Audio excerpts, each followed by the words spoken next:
Obviously, the end of last season was one of the biggest moments ever. Oh, boy. Guys, I think we broke time.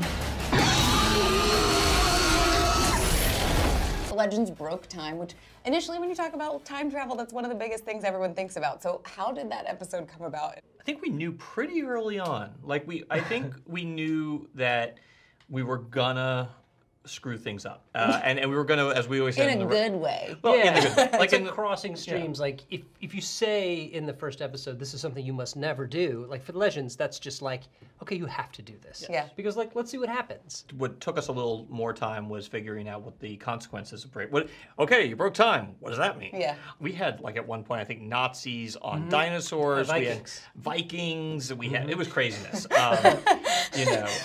Where does that come? Where does that inspiration come from? Though you guys are just deprivation Yes. and stress.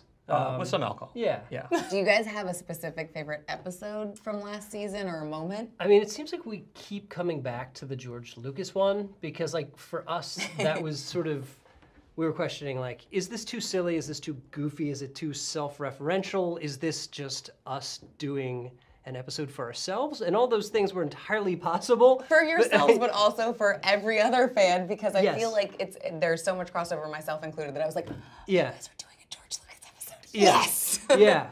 I mean, we had, season 1 was all about saving the world, an immortal bad guy, and so we obviously knew that we could do these, like, massive stakes, massive scale, and then I guess we were trying to figure out what's the silliest and slightest we can make the show and have it still make sense. Yeah. And I mean, the truth is with our characters, that you can have an episode about anything, and Yeah. it kind of works because you could, you just need an emotional touch point for it. And like, thankfully there's enough people out there who that feels like life or death stakes. The fact that there wouldn't be an Indiana Jones feels like the end of the world. Permission to depart, Captain Lotz. Permission granted. Obviously at Comic-Con, the big announcement that we are getting Rip Hunter Yes. back, but where was he from the end of last season to now? I think our Legends work best when they're the underdogs, the bad news bears, and the problem is the end of every season, if the world doesn't end, it means they succeeded in one sense. So our challenge is like, how do you take their success and turn it into a humiliation? Yeah. Obviously our Legends are total screw-ups, but it really helps to have competent people around to just provide that sort of, that comic foil for our guys. And that gave us the idea for, what if Rip went back in time, started like basically the new Time Bureau. Like, we're like, let's have Rip come back as, basically the new boss, the new police chief, is saying like, what are you guys doing?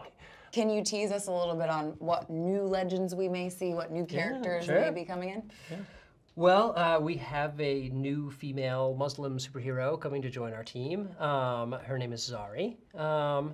It got a little dude heavy on the ship last year.